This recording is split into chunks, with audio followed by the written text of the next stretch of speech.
time is 1941, a month before Pearl Harbor.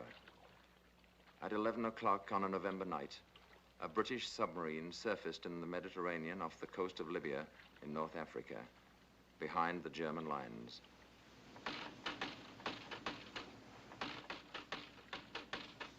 You sure the light carries that far? It should.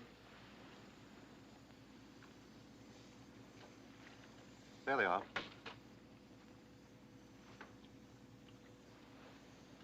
What'd you say?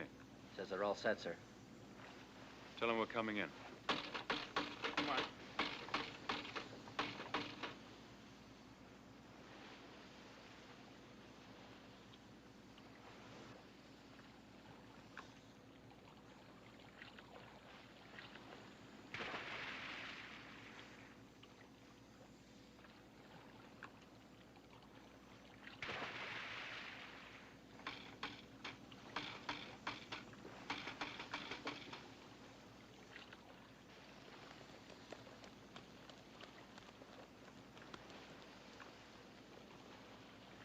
These were British commandos, and the purpose of this carefully plotted raid was the death of one man.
No use.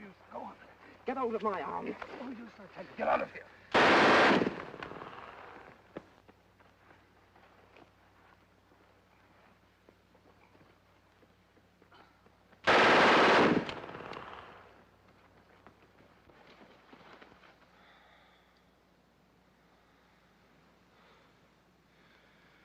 Did we get him? Are you serious, Englishman?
Gentlemen, the following order from General Auchinleck is to all commanders and chiefs of staff of the Middle East forces.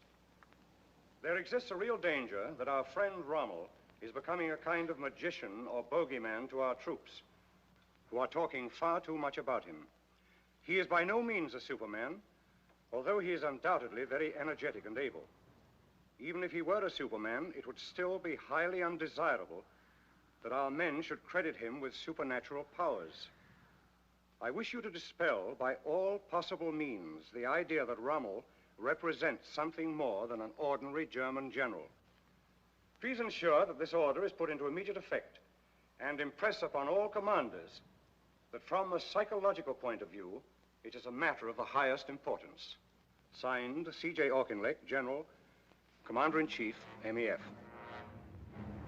This is the North African desert in June of 1942. And these are British soldiers taken prisoner the night before by units of the German Afrika Korps.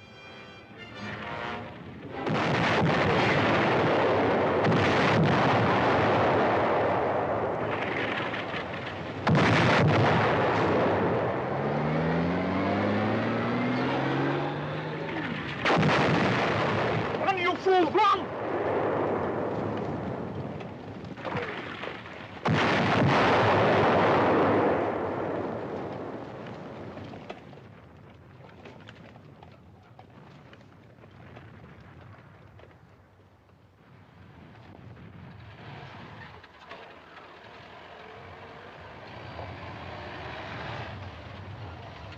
You, come on, get out of there. Get over with the other prisoners.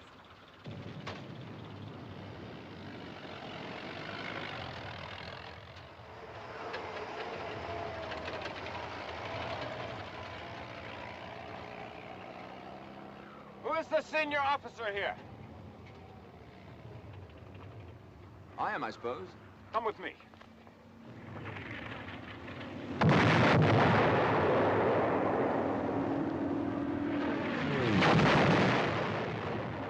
What's your rank?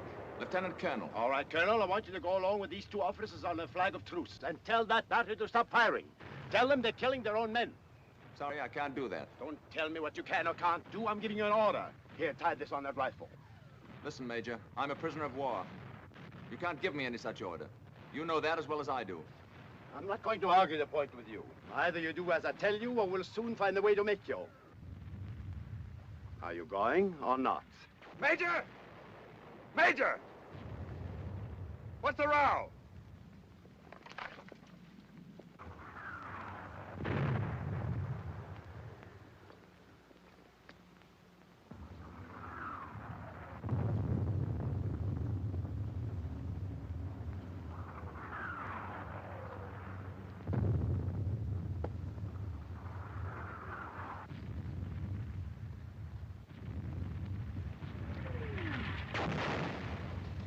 Field Marshal said you're right. Field Marshal?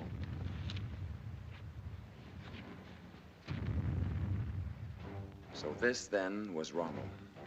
Erwin Johannes Eugen Rommel, Commander-in-Chief of the enemy army and the most celebrated German soldier since World War I.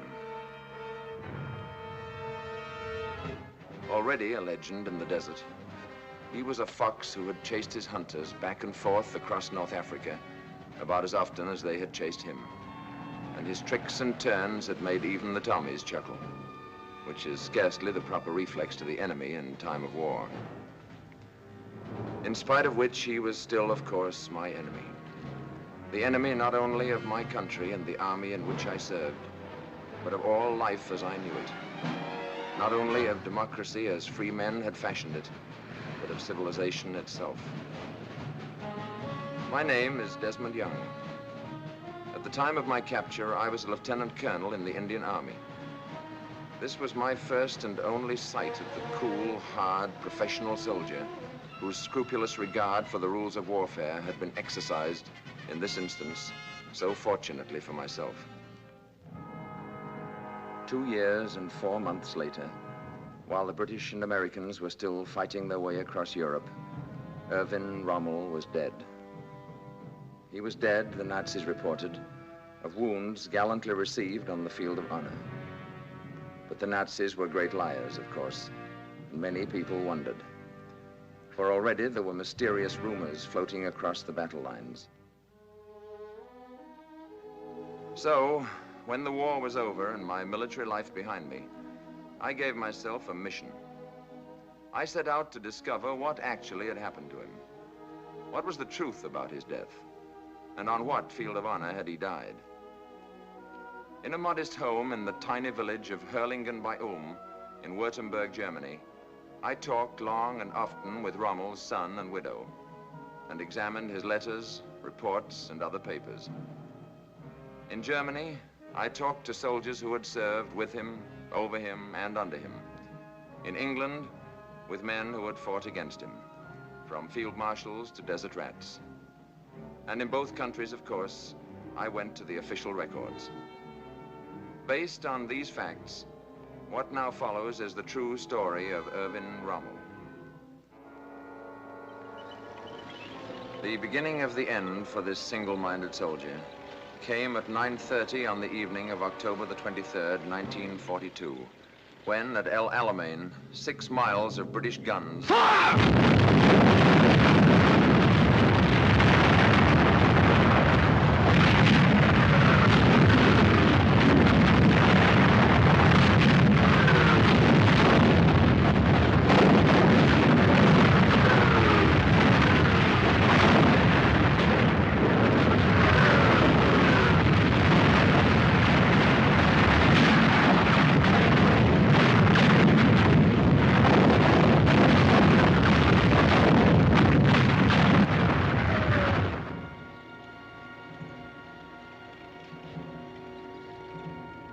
I discovered that actually Rommel was not in Africa when the storm of battle broke.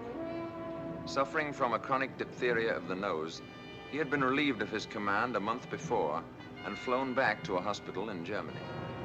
But when the telephone rang at his bedside and a familiar voice from Berlin called on him once more, he rose and was in a plane on the way back to the desert within hours.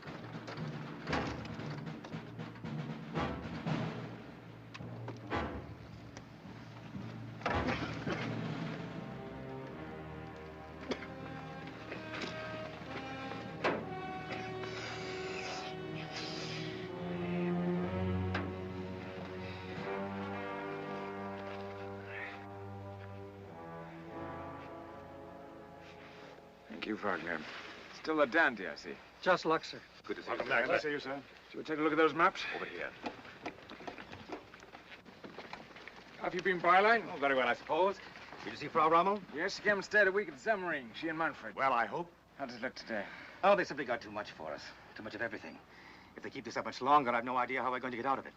Not with the amount of petrol we've got, anyway. Oh, we've got petrol, haven't we? Some, but not enough. You mean it's still on the way? Neither on the way nor any prospect of it. Who told you that? I've talked to Rome 3 times in the past 2 days. There's no petrol on the way, nor any committed to us, as of 10 o'clock last night. Schultz. Aldinger.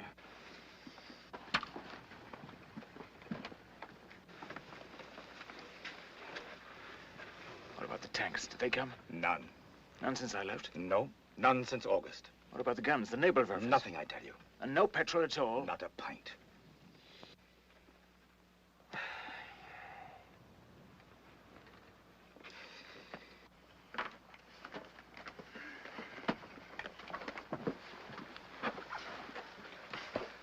This is correct in the hour. Give me a stool, will you?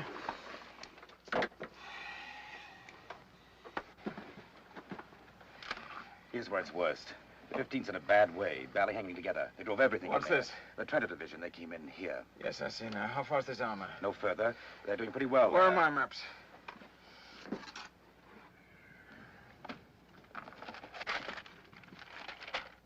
Bring the 21st and Ariete north through here. Move the 90th and Trento forward here. So they'll hook up. That's right. Now tell me this. Is Montgomery sending his infantry in first again? Naturally. And then the armor? That's right. Then let's give him a surprise. Let's send our tanks in first and blow a hole through that infantry. If it works, we'll be on top of his tanks before he knows what hit him, with our infantry pouring in to polish it off. Very good, sir. If it doesn't work, we'll know better than to try it the next time. Come on, Aldinger. You're not going up now, are you? Don't you think you ought to turn in for an hour so first? After 3 weeks of being turned in, Where away, sir? let's head north and go in with the 21st.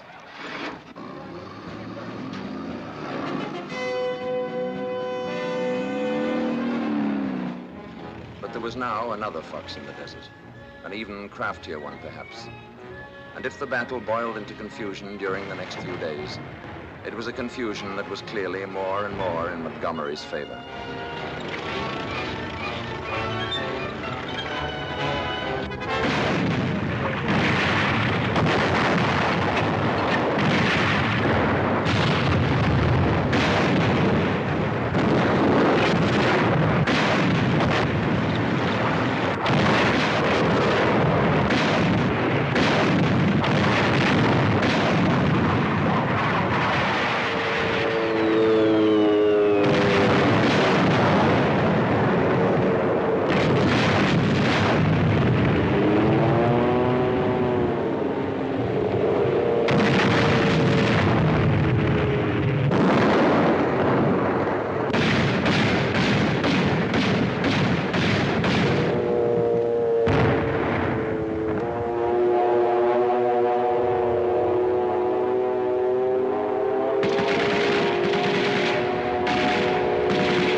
Have you found the field marshal yet? No, sir. He's up at the front again. I don't know how the men in the line feel about it, but so far as the staff is concerned, I'd just as soon have a commander-in-chief with a little touch of cowardice about him. Just enough to have him back here at headquarters every now and then. Keep after him, will you?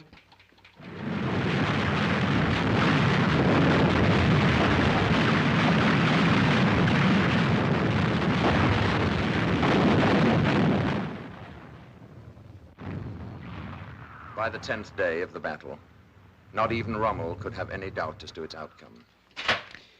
There's a limit to this sort of thing. You can't just go on indefinitely until the last man's dead. It's all very gallant and all that, but it's also pretty idiotic. Fontoma wants to pull back to Daba. What about Miller? No answers yet, sir. Where are you from, son? Goslar, sir. Really? I was stationed in Goslar once with a mountain battalion. We did a lot of skiing there. Do you know that run? Very well, sir. Are you any good? Well, sir, 2 years ago at Are you Darby, sure I'm I understood I won had to this have an immediate answer? Yes, sir. I had him repeated back to me. Are you keeping after Miller? Yes, sir. Should you try Berlin? He'll call if he can. Nothing yet, though. No, but he knows the situation. I sent him the whole story last night. If there's anything he can do, he will. No matter what you say to Berlin, we're only a sideshow, and you know it.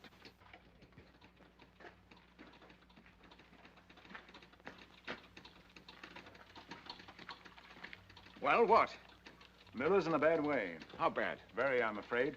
If he doesn't pull back soon, he won't have anything to pull back. Well, where is he? Why can't we get an answer from him? His command car's gone. He's working in a carrier.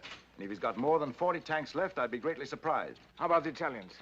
Miller thinks they've had about as much as they can take. Rome calling, sir. Well? Field Marshal Kesselring regrets.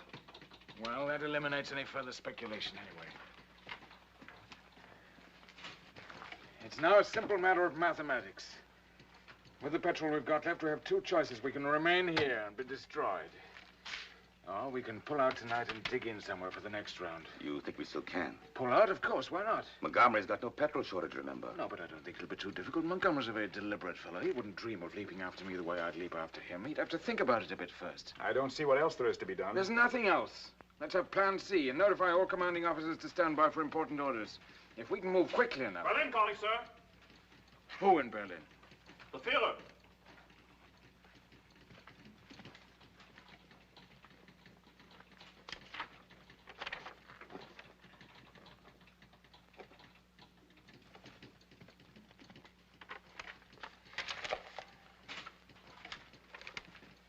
Signed Adolf Hitler. The situation requires that the El Alamein position be held to the last man. There is to be no retreat, not so much as 1 millimeter. It must be victory or death. I can't believe it. You still got Berlin? Yes, sir. Ask him to repeat that message. Yes, sir. I know, but it's not him, I tell you. It's those hoodlums again, those thieves and crooks and murderers, those toy soldiers, those dummy generals with their books and charts and maps and pointers. How can he listen to such nonentities? How can he even stand the smell of such filth? Why doesn't he slaughter the lot of them and use his own intelligence? I have your repeat, sir. Well, go ahead, read it. The situation requires that the El Alamein position be held to the last man.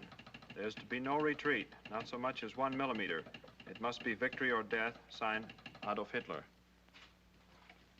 It's incredible. You're not going to pay attention to such nonsense, are you? It's an order, Byline, a military order from General Headquarters. A clear, straight, stupid, criminal military order from General Headquarters. And what are you going to do? Double the insanity by obeying it? We've got the best soldiers in the German army here. They may be just hanging on now, but they're still a force. They're still fighting. If we take them out now, they can fight again tomorrow. But this is sheer madness. It's out of the Middle Ages. Nobody has said victory or death since people fought with bows and arrows. Why, this is an order to throw away an entire army. If I may remind you, sir, here in the field, these men are yours, not his. I just can't understand it. I can. He's insane. He's not insane. He's... But neither am I.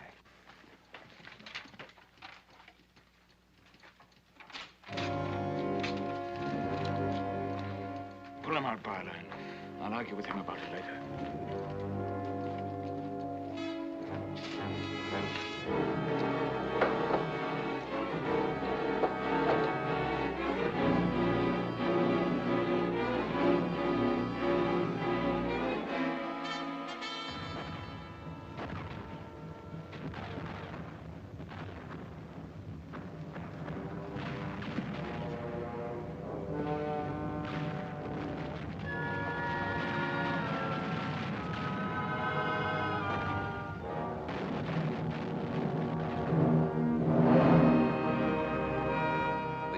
Came in Tunis, when the Axis forces were caught between the British, the Free French, and the Americans under Eisenhower, and surrendered unconditionally. But the Africa Corps went into captivity without its leader. For, a month before the end, Rommel had again fallen ill and been invalided back to the hospital in Germany.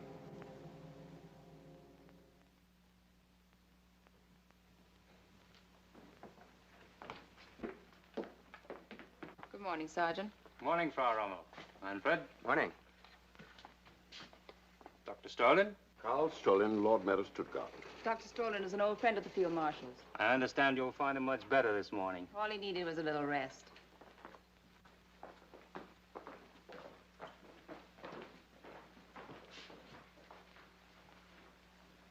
Frau Rommel. Rommel. Manfred Rommel. And Dr. Carl Strolin. From Stuttgart? Not only from, but Lord Mayor of. And don't tell me he's on the list.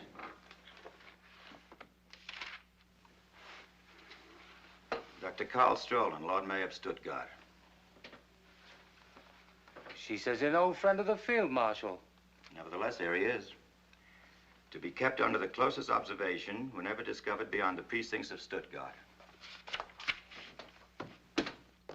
Not that it could really be described as an argument. It's impossible to have an argument with him in the sense that you and I could have an argument. He raves, he screams, he goes into such hysterics that it's like trying to make sense with a panic-stricken woman. He called him a coward. Did he really use that word to you? Not once, but several times. In Russia, he said, officers like me had been put against the wall and shot. Nor must I think it couldn't happen to me, too. And that was his thanks. That was his gratitude for all that Erwin has done for him. On the other hand, you mustn't hold people too accountable for everything they say when they're emotionally upset. The war's not going well, and he's naturally worried. But I'm afraid it'll be a long time before I forget what he did to the Africa Corps. What was that? When the end was near, and I asked him to get them out, he said he had no further interest or concern in the Africa Corps. And that was their thanks. Rommel,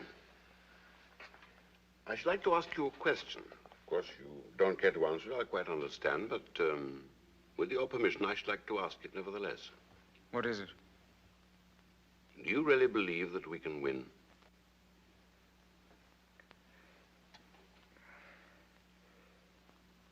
I'll tell you what he believes. Yes? He doesn't think so. He told you that himself? He did. And he understands what that'll mean this time. Apparently. Then why do we go on? Because we have no choice. Because no country we're fighting, England, America, or Russia, will make peace with him. He admitted that. And it's the truth, of course. In other words, while he remains as leader of Germany, we must fight on until we're destroyed. Victory or death, as ever. So I take it that he didn't mention the obvious solution to the situation. What do you mean? Abdication. No, my dear Strolin. I'm afraid we must go, dear. Must you already? I have a train to catch. We'll come back after supper. Let's have coffee together.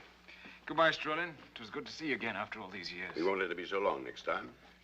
Do you think they really would, Father? Would what, son? Shoot you? No, of course not. That's just his wild way of talking. You mustn't pay any attention to that. Or shoot his greatest general. You shouldn't have said that in front of him. Come along and stop talking nonsense. Until this evening, dear? Come earlier, will you? He's a good-looking boy, isn't he? A very nice boy, too. But were you entirely truthful with him? About what? When you told him that he would never put you up against a wall? But of course. Has the possibility ever occurred to you that he might turn on you? But why should he? He's turned on others. He'll never turn on me. What about some of those fellows around him that don't like you? Himmler, Bormann, and that crowd. Don't they ever influence him? Very often, indeed. You don't think it's possible they might influence him against you someday? It's possible, yes, but I don't see that it's very likely. But in the remote possibility that they did, have you ever considered what might become of Lucy and Manfred? I've never thought about it. But what on earth are you getting at, anyway? I think you should. That's all. You haven't changed a bit, Doctor. You always were something of an odd fish. But there's no need for you to worry this time. We're in no danger, none of us. And if you take a word of advice from an old friend, you better not talk like that to everybody. I don't. Only to those I know very well and am very fond of. Goodbye, Rommel. Goodbye, Strolin. Come again if you can. I'll try.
An invasion of Hitler's European fortress was now clearly but a matter of time. And in November of 1943, Rommel made a tour of inspection of the Atlantic defenses, preparatory to taking command of the Nazi forces that were gathering to resist the assault.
A month later, Rommel reported to Field Marshal von Rundstedt, supreme commander in the West, at the latter's headquarters in the Pompadour's Palace at Fontainebleau, outside Paris.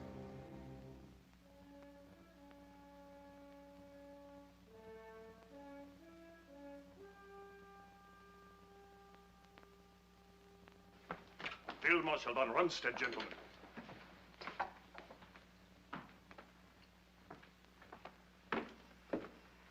Ruger, Field Marshal. Gentlemen.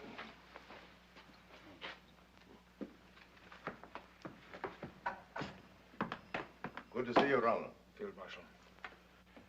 Well, now that you have had an opportunity to examine it closely, what do you think about Atlantic Wall? I'm afraid I haven't quite completed my report yet, but... Then we'll discuss it later, whenever you're ready.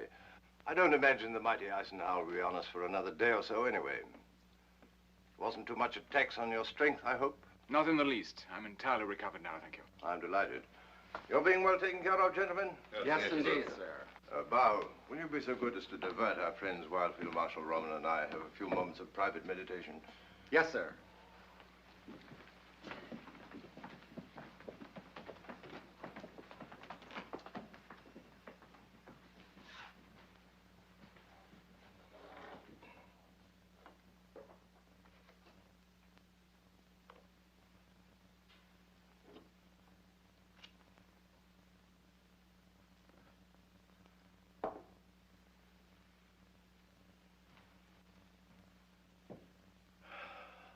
Appalling, wasn't it? You can't even see why it's called a wall. The big ports like Havre and Ostend and Cherbourg are protected well enough, but the enemy's not coming in on the Queen Mary. Nothing at all has been done about the beaches.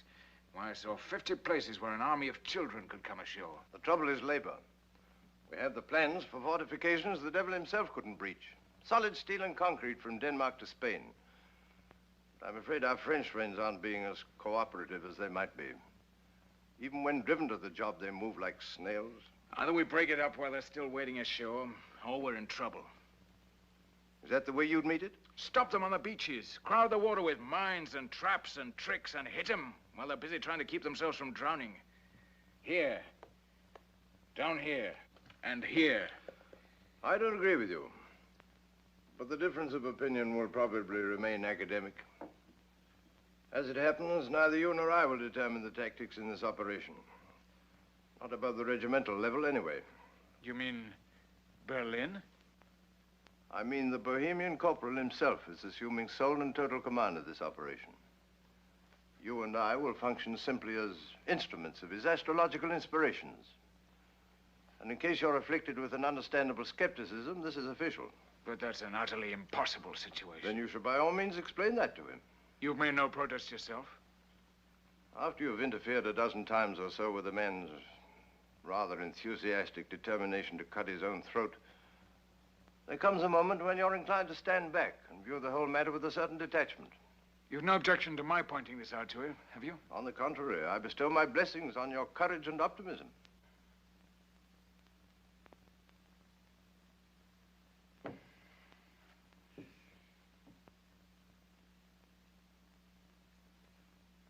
I'm told you once referred to me as a clown. The clown of Hitler's circus. Oh, did I? If so, I think you should know I've been a great deal more explicit about you, many times. Well, that's quite all right, Field Marshal. I find it almost impossible to keep my mind on anything harsh said about me. Did you say it? Whoever said it, you've given him ample reason to regret such a foolish remark. Thank you, Field Marshal. Not at all. Is there anything else? I don't believe so at the moment. One suggestion, perhaps, in view of our cordiality. If I were you, I wouldn't be altogether unguarded about what I had to say about this new strategic arrangement. I think you should know that from now on, you'll be under more or less constant observation here. From Berlin? Well, friends of the management, I believe. Have you any information as to why I should be singled out for such attention? Oh, but you're not. We all are. Apparently you didn't have it in Africa. But here on the continent, it's an honor that goes with staff rank. You too? My dear fellow, I'm the commander-in-chief.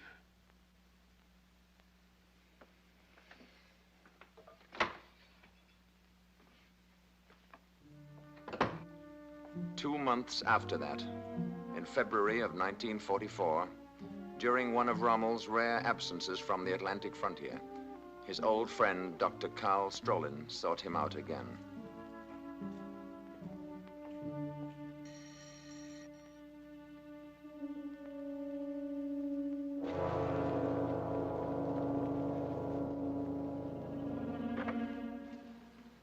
Good afternoon, sir. Good afternoon. Dr. Strolin to see the Field Marshal and Frau Rommel. Come in, sir.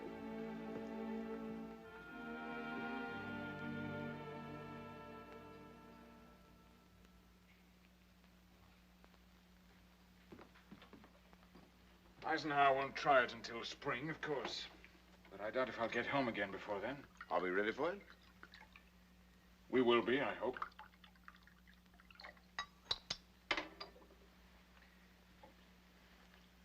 To your very good health, Doctor. To yours, my dear Rommel. How do you know this room isn't wired? Wired? Why should it be wired? Does our friend Himmler have to have a reason for wiring a room? No, I don't suppose he does. But I don't think you have to worry about this one. Why?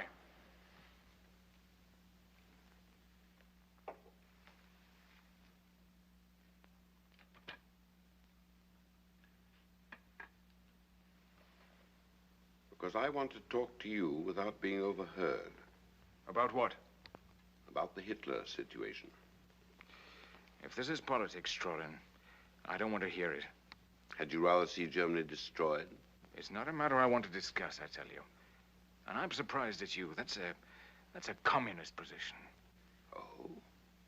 Is it? Defeat against him, all that sort of thing. Unite us. Would you call General Beck a communist? Of course not. Or Karl Gödler, the Lord Mayor of Leipzig? I've never heard that he was. What about Falkenhausen? No, but... What about Heinrich von Stupnagel? No. And von Neurath and von Hassel? Are they communists? Are you trying to tell me seriously that men like that are questioning his leadership? Not just questioning it. They intend to end it. You mean you've talked to those fellows yourself? To them and to many others, and not only soldiers either. Churchmen, labor leaders, lawyers, doctors. Members of the government even. Not too many of them, but sound men. Every one of them. How long has this been going on? Since 38. And what exactly are you after? One, we want to get rid of Hitler and his gang. If we are to be defeated, then we prefer to be defeated as human beings, not as barbarians. Two, whether we win or lose, we want to live again like decent people, without fear. Look, Strowman, I don't want to get mixed up in this thing. What they do in Berlin is their business, not mine. I'm a soldier, not a politician. You still think you're perfectly safe? Who knows who's safe and who's not in a situation like this? Under a sane man, you'd know. That's a lot of rubbish.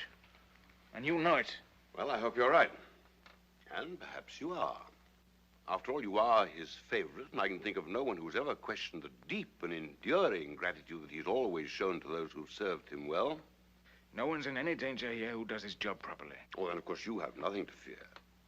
And if something did happen unpredictably, you'd still have the comfort of knowing that the lives of Lucy and Manfred would be safe and snug in the soft, gentle, tender hands of that brave little band of patriots he's gathered round him.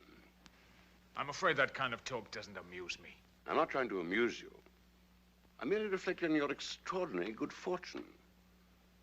I wish you'd think about that, too, sometime. Not the blood on his mouth, but what a godsend he is to you personally.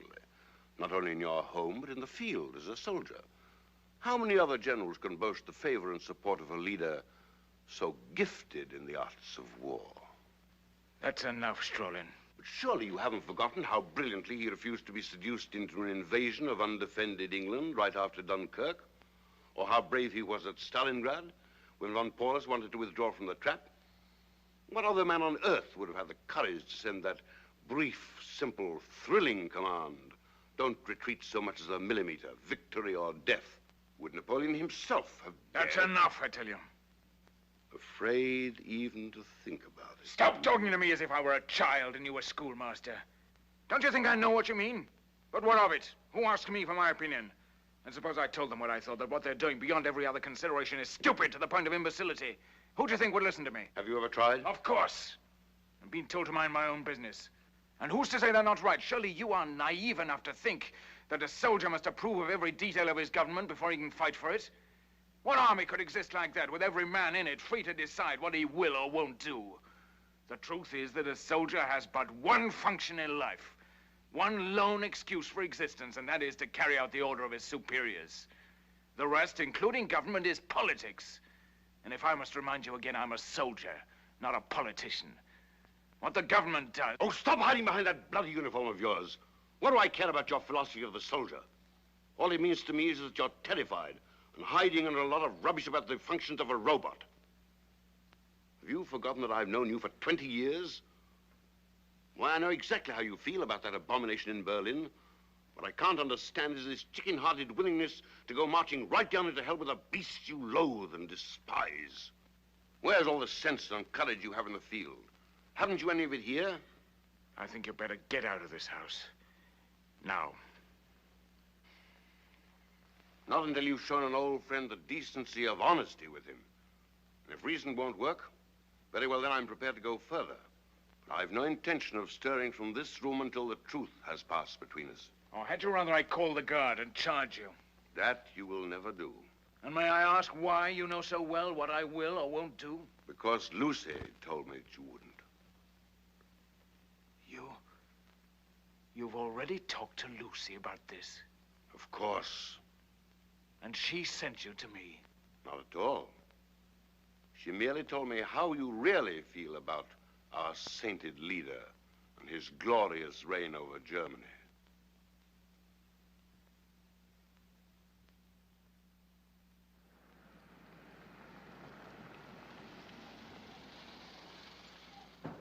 Father! Father, the car's here! We saw it. Will you please not shout? I've told you that a dozen times. He's just excited. I know, but I'm tired of telling you. He's all right. He's still only a boy, remember, in spite of that uniform. Of course. Take care of yourself, dear. You're not cross with me, are you? For what? For speaking to Dr. Strolin. No, of course not. Is he right? I don't know. I can't make up my mind. But that's a dreadful thing he proposes. A great, tremendous, dreadful thing.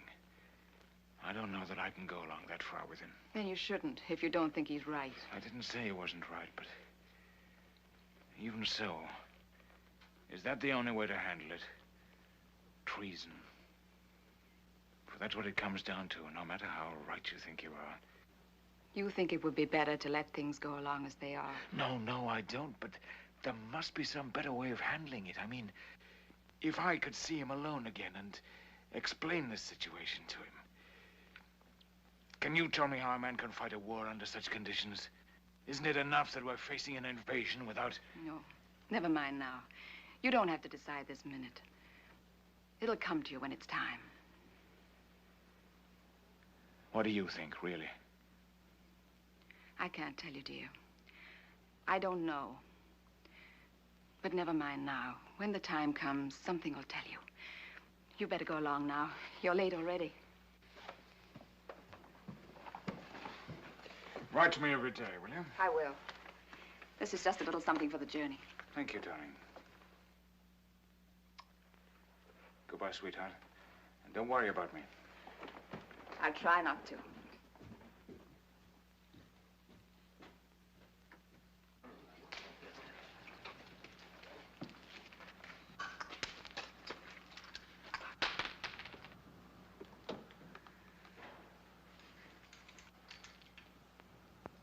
That's all, please.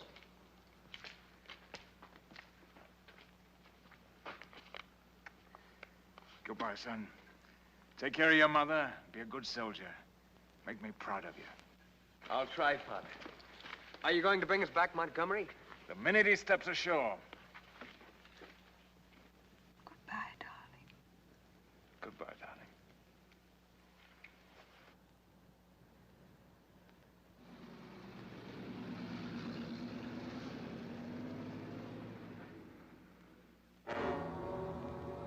And then, finally, after 4 long years of preparation, it came.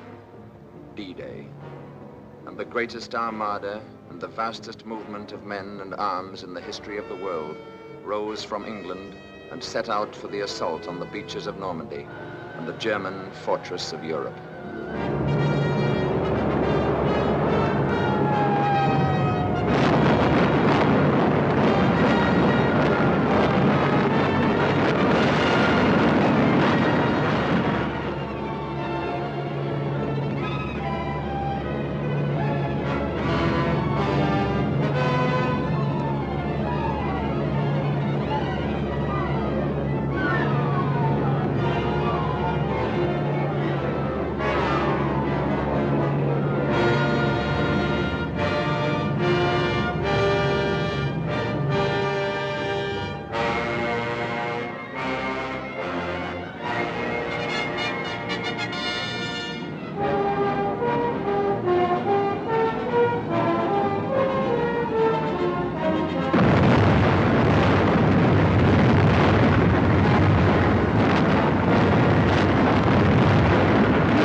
From the moment the Bohemian corporal promoted himself to the supreme command of our forces, the German army has been the victim of a unique situation.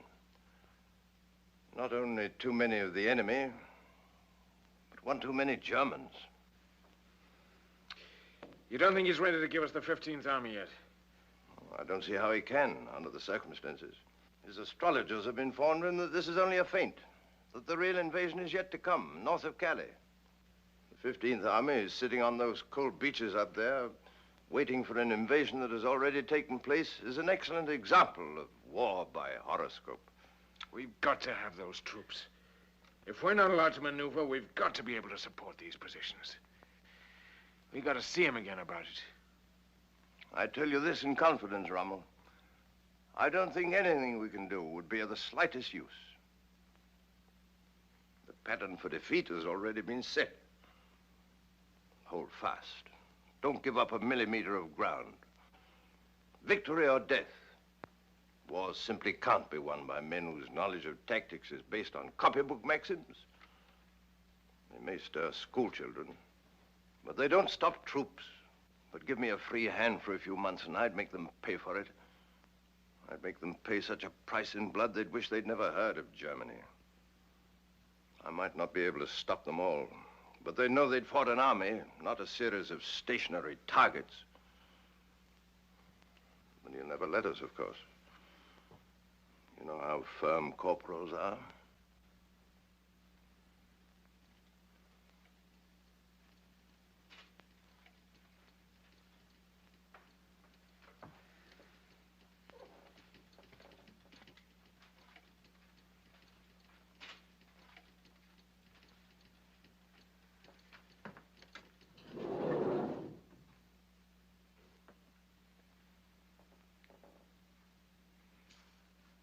Do you happen to know Karl Strolin?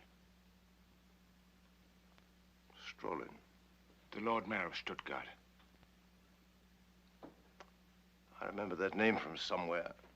Or Dr. Goerdeler of Leipzig. You too? Every day that passes, every minute of the day, convinces me more and more that theirs is the only possible solution. Your words, you must understand, mystify me. They propose to arrest him, take over the government, and move immediately to make peace with Eisenhower. I shall, of course, deny that this conversation ever took place, but that's a particularly childish idea. Eisenhower's not going to make a separate peace, and why should he, with things going so well as they are? That part of your plan is doomed, obviously, from the start. But you don't disagree with the basic proposal? I'm sorry, but I don't believe I heard the question. In any case, if they came to you for counsel or advice, would you receive them? Oh, no. No. No, I'm afraid not, Rommel. It's too late. Much too late. Even if they moved immediately? You misunderstand. Not too late for that. Too late for me. I'm 70 now. Too old to revolt. Too old to challenge authority, however evil.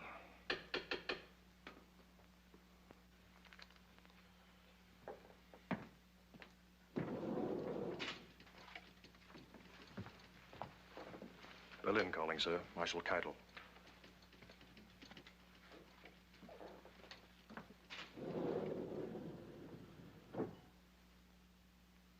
Keitel? Von Rundstedt. Yeah. Is this true about Cherbourg? I'm afraid so. But this is dreadful. How can I give such news to the Fuhrer? You've reported misfortune to him before. Why should this one present such a problem to you? But that's just it. We've had nothing but bad news for weeks. Isn't there any good news I can give him at the same time? Have you checked on the Russian front this morning? We're not discussing the Russian front. We're discussing yours. This whole situation in the West becomes worse with every report. I'm actually embarrassed to have to give him another disappointment like this. Can't you think of anything we can do about it? Certainly.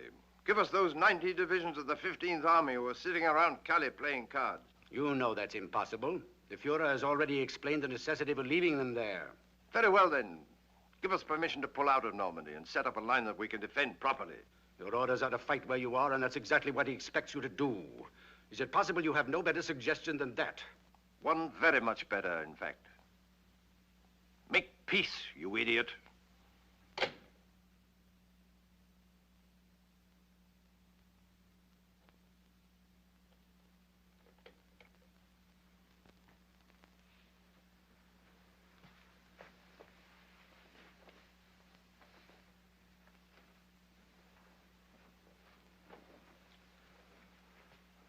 Goodbye again, Rommel. He'll never report that. This very instant, he's knocking at the corporal's door, whimpering with happiness. You must never forget this, my dear fellow. Victory has 100 fathers. Defeat is an orphan. Within 24 hours, you'll be named my successor. And I extend to you my deepest sympathy. That's nonsense. He'll never let you go.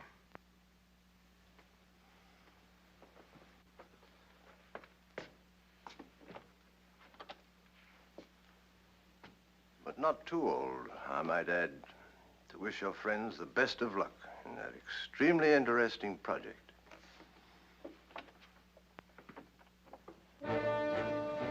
Meanwhile, with their beachheads irretrievably secured, Allied tanks and men had fanned out across France and begun their race for the Rhine.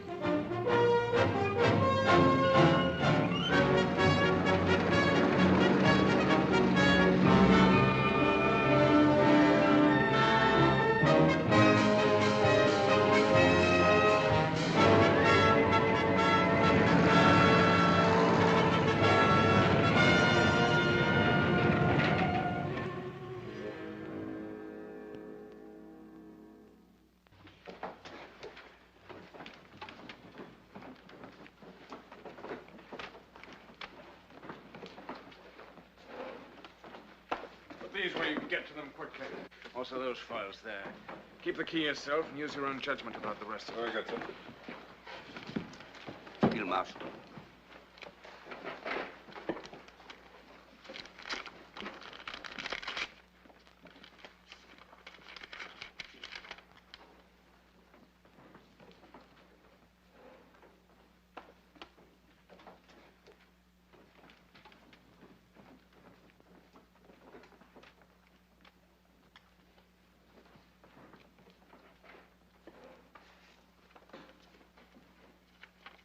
Where is he? In the small room. Holding her? Yes, sir.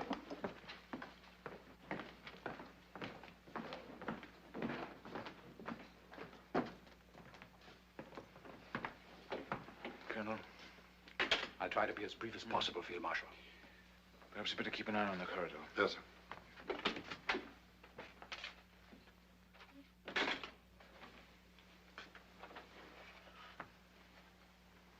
Well? We're faced with an immediate decision, sir. 3 of our men were arrested in Berlin yesterday. They'll be made to talk, of course. But fortunately, their knowledge of the people involved is limited. Nevertheless, in the opinion of everyone concerned, there's no more time to be lost. We must act at once. And it's all set. Definitely. So I understand, sir. The general's extremely anxious to know if you're in a position to speak now for the commanders you mentioned to him. At my word, from this instant, they're prepared to follow my lead. Then I have the Field Marshal's permission to inform General Struppnagel. We may now act at will and without further consultation. Wait here, Colonel. Come with me, Ruger. Clear this room, all. Yes, sir. Outside. Never mind about that. Outside. Field Marshal Rommel speaking. Put me through to Field Marshal Keitel. I've got to be certain.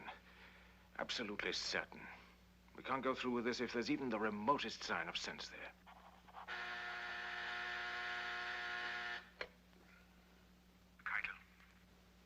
Rommel? Now listen very carefully, Keitel. I've got to see the Führer at once, somewhere in France. I can't explain on the telephone, but you must make him understand that it's a matter of the greatest urgency. I suggest tomorrow morning. On June 17th, they met in Hitler's underground stronghold at Magival, near Soissons. This is an extremely difficult duty, my Führer. But circumstances leave me with no choice. We've reached a crisis on this front that calls for a decision on the very highest level. But you've said that. You've said that before. And every time I talk to you, we're facing another crisis. When the enemy has overwhelming superiority on land, at sea, and in the air, and continues to grow stronger with every hour, while we grow weaker at the same rate, that to me is a crisis by any standards that I understand. A crisis that should be examined promptly and realistically. That's you. That's you, like always. When everything's going well, you're willing enough. But at the first sign of a difficulty, you become a defeatist, complete defeatist. Are you perhaps interested why you didn't succeed von Rundstedt? This is why! It maybe have been better if I had replaced you altogether. Have you perhaps a little confidence in me? More, it would seem, than the Führer has in me. May I continue? And what my V bombs are doing to London, has no one told you? No one? Yes, sir. But why not to the beachheads? Because that's not their purpose. They have not that accuracy. They need a whole city for a target, and they cannot miss. Then why not the embarkation ports? Plymouth, Southampton, Portsmouth. No! That's exactly what I mean when I say you're no good at thinking above the battlefield. The British don't care for those villages. It's their London that they love. They don't want to see it destroyed the way I'm going to destroy it. In 2 more weeks, remember my words, they'll be screaming for surrender. Just wait, you'll see. To continue, sir. The struggle is over on this front. Within these 2 weeks that you mentioned, you must be prepared to see the enemy break through our lines and push out into the interior of France. Militarily, the end is already in sight. We have nothing more to throw in. What is it you're proposing? That we surrender? I give you the facts, sir. I only ask that you draw the proper conclusions. Proper to whom? To you! I suggest to you, Rommel, that you confine your genius to fighting and leave the conduct of the war to those who are responsible for it. My apologies, sir. Now, if the Führer will honor me with his advice. That V weapon, for your information, happens to be only the first in a whole series of weapons that will completely revolutionize all warfare. I have a second 100 times as powerful and a third in mind. 1,000 times more destructive than the second. But the crisis under discussion is now, sir. I have a dozen others, all of them capable of turning the whole course of the war. But what about now, sir? What are we to do tomorrow morning? While you've been deciding that all is lost, we've been working miracles, determining the course of history for centuries to come. In the workshops, in the laboratories, we've been turning out machines of destruction such as the enemy has never dreamed of. I have one in mind. I have the weapon in mind.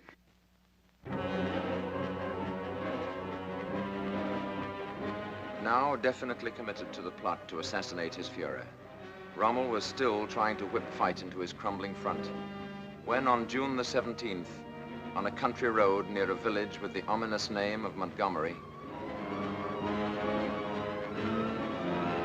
aircraft.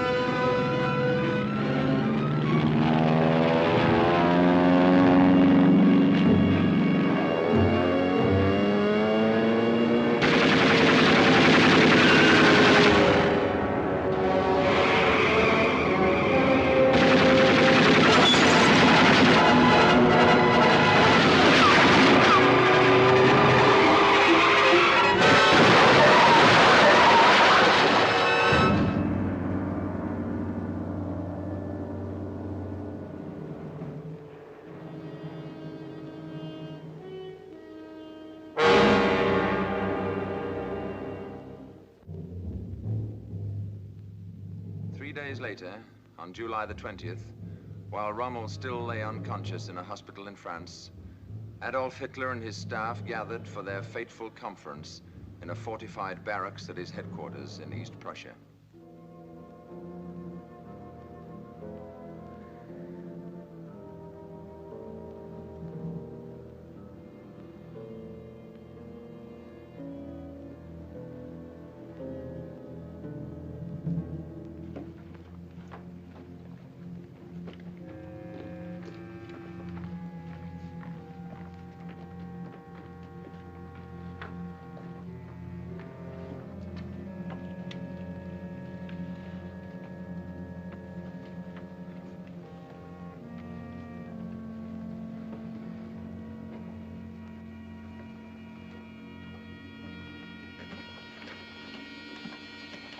The Führer, gentlemen. He handles his panzers like a cavalry officer. Thank you, gentlemen.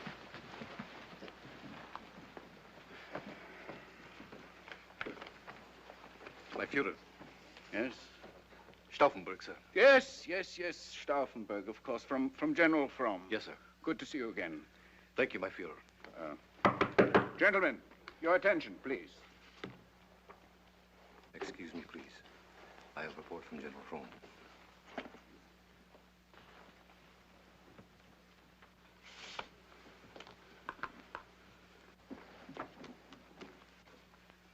We're scaring. On his way now, sir. Hmm? Well, when you're fat, you don't move so fast. Huh?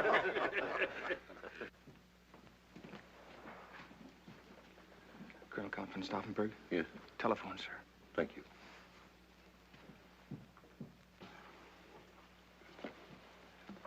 Excuse me.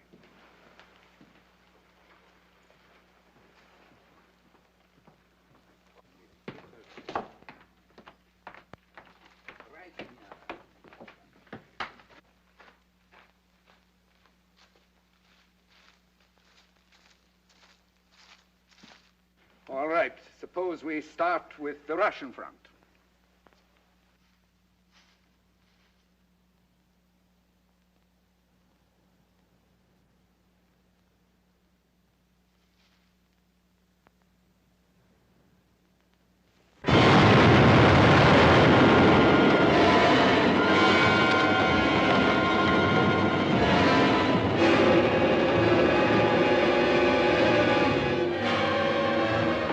Führer. Führer.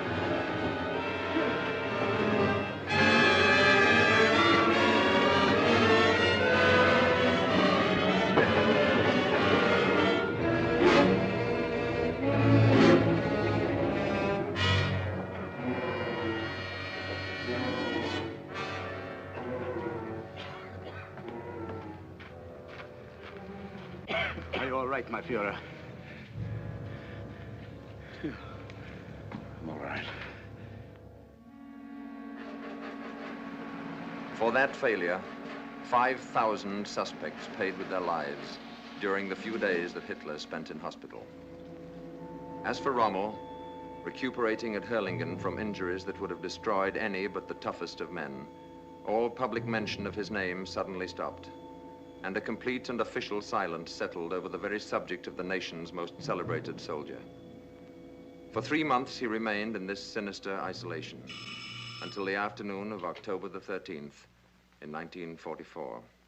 Keitel? How are you, Ronald? Getting along, thank you. Well enough yet to come up to Berlin? I'm afraid not yet. In another week or two, perhaps. Why? I could send a special train for you. That's very good of you, but I really don't feel up to it yet. Is there some particular urgency about it?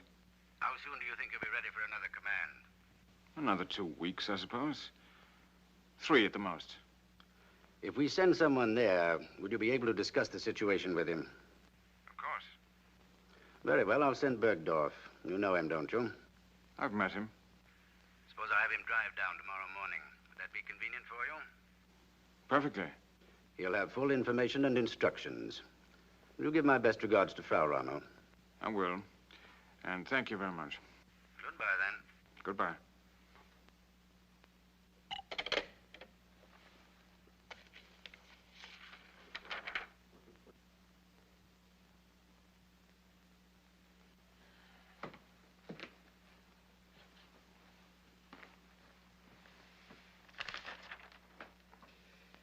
Keitel. He's talking about another command again. When? When I feel like it, I suppose.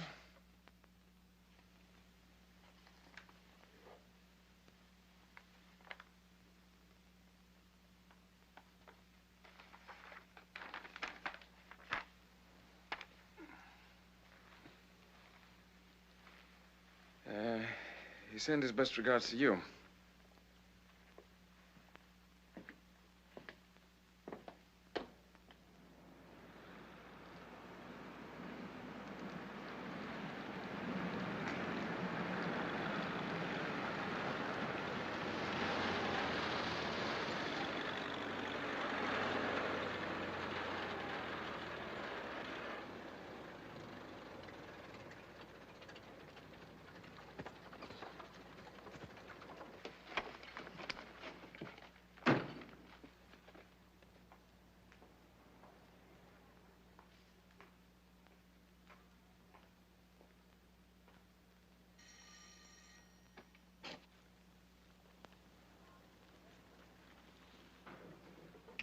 We're here to see Field Marshal Rommel.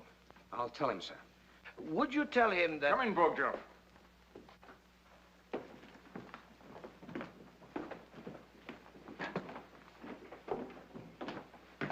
Field Marshal? It's good to see you again. And you, General. I don't believe you've met my wife, have you? I haven't had the pleasure, sir. My dear, will you allow me to present General Burgdorf and General... Meisel, sir. General Meisel. This is my son Manfred and Captain Altiger. I hope you're not too tired from your journey. Not at all. Thank you, Frau Rommel. Be time for luncheon and a glass of wine first? Thank you very much, sir, but we're due back in Berlin as quickly as we can make it. Very well, then. If you'll excuse us, dear. This way, gentlemen. Our apologies, Frau Of Rommel. course. But I'm terribly disappointed. Another time, perhaps. I hope so.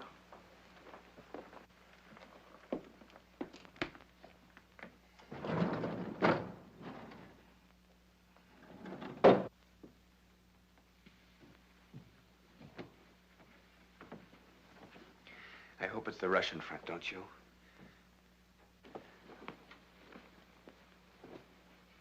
Make yourselves comfortable. Smoke if you wish. I'm not like Montgomery. Smoke doesn't make me unhappy.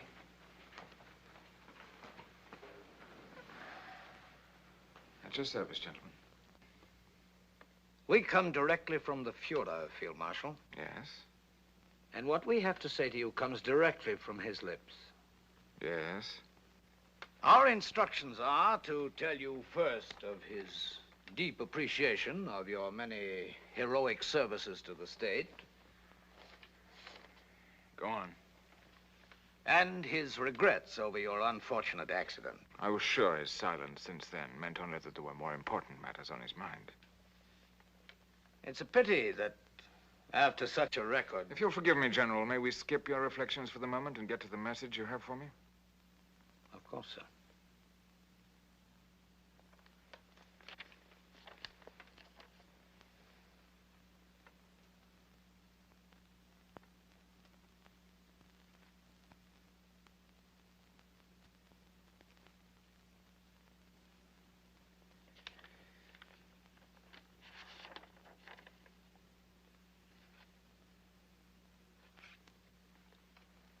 You'll observe that the charges are supported by an overwhelming body of testimony.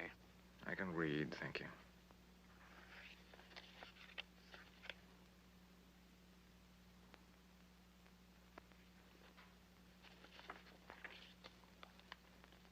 You've been uncommonly fortunate, I see, in deathbed confessions. It's all perfectly legal, I assure you, sir.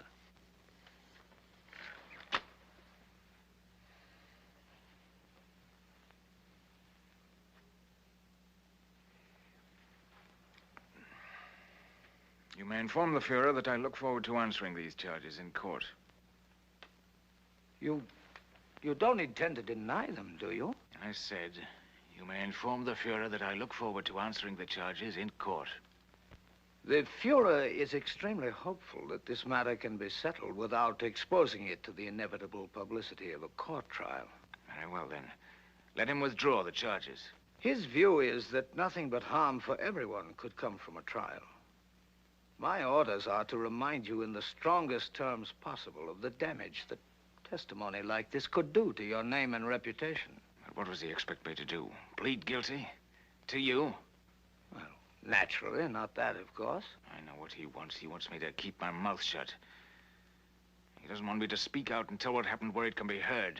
Well, you may tell him for me that that's very thoughtful of him, but that I'm quite capable of taking care of my own name and reputation in my own way, which will be in a proper court of law. But to what end, sir? The verdict is already indicated. He told you to tell me that, too? The evidence is there. What defense is possible? Then, what does he suggest? I think that before we go any further, the field marshal should be warned that this house is entirely surrounded. My order, sir. I'm sure you understand. And both of us are armed. What does he want done? His belief is that it would be to the best interests of all concerned if you should see fit to relieve the situation yourself, quietly and without delay. Go on. The advantages of a solution like that over an ugly exchange of recriminations in an open court are, in his opinion, several and obvious. Most important to him, of course, would be the preservation of your name and fame. And he would see to it himself that not the slightest suspicion would be attached to the way of your going. As far as the rest of the nation would know, you succumbed finally to your war wounds. That would be the official announcement. And the state would then honor your memory, and your family as well, with a generosity that would be historic. That was his word, historic. Your name would live on in the glory it once deserved, while your wife and son would never want for either safety or comfort as long as they lived. I have a choice. In a sense, yes. A choice to die now or later. It amounts to that, I'm afraid. How long have I to make this choice? We're due back in Berlin as early this evening as we can make it. The penalty in this case, I'm told, would be the garrote, death by strangulation. The drug I've brought with me is effective in 3 seconds and painless.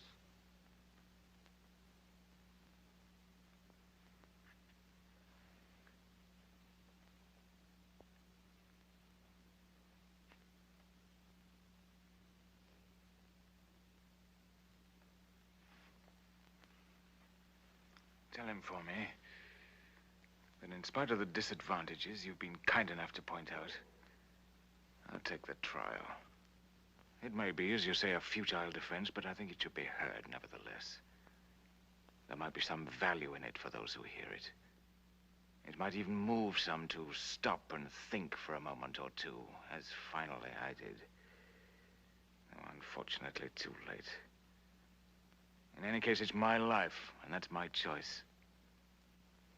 I confess my disappointment with your choice, sir. My heart, of course, bleeds for you. The unfortunate part of it is that if you insist on a trial, I have no authority to offer any guarantees for the safety and comfort of your son and widow.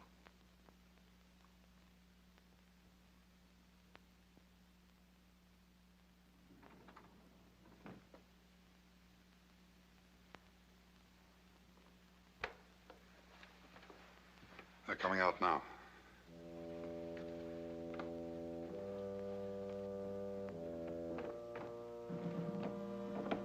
All over, sir? I believe so. We'll wait outside, sir. I won't be long. No, we hardly expected such a...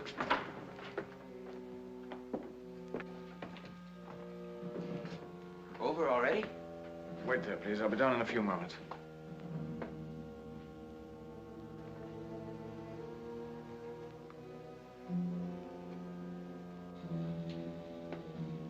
What is it, Irwin? I want you to be strong, darling. I want you to be very strong and very brave. Do you understand? I've got to go away now, and I won't be back. Do you want me to tell you any more? There's no way out. No. But it won't be too terrible. They're giving me a drug. It's painless and effective immediately. We're leaving now, and I'll do it as quickly as possible. We've got guns. Can't we make a break for it? No, there's nothing that can be done. They've thought of everything.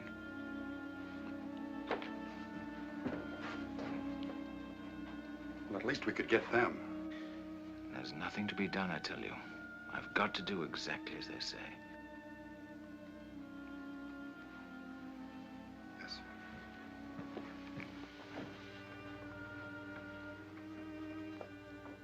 Are you going to be brave now? I don't know. You and Manfred will be all right. They've assured me of that. And nobody's to know about this but us. Are you sure there's no other way? No other, darling. Have you told Manfred yet? I'll tell him when I go down. No. Let me tell him. I can tell him so much better.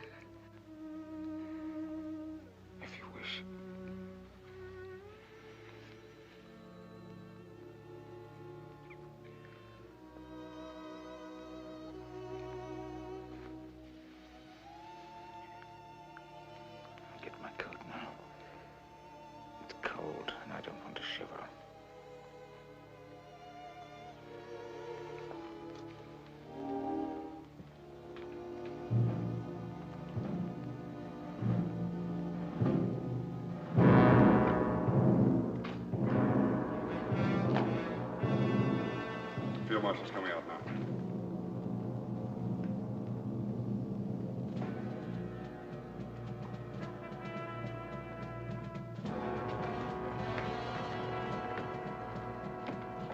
You're going now? Why not? But are you well enough? Of course. I've just been taking it easy on you and your mother. Is it Russia?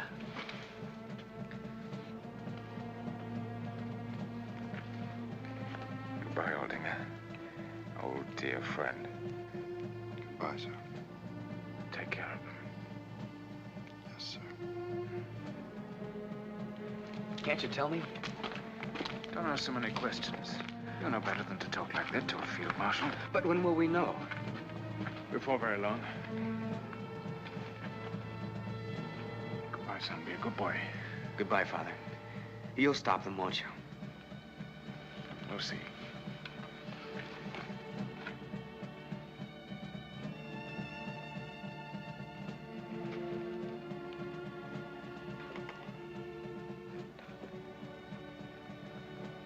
Goodbye, dear.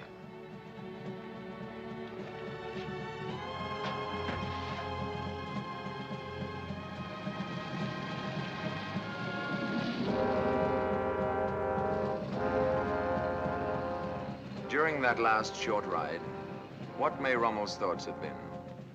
Were they bitter that he had learned too slowly and struck too late?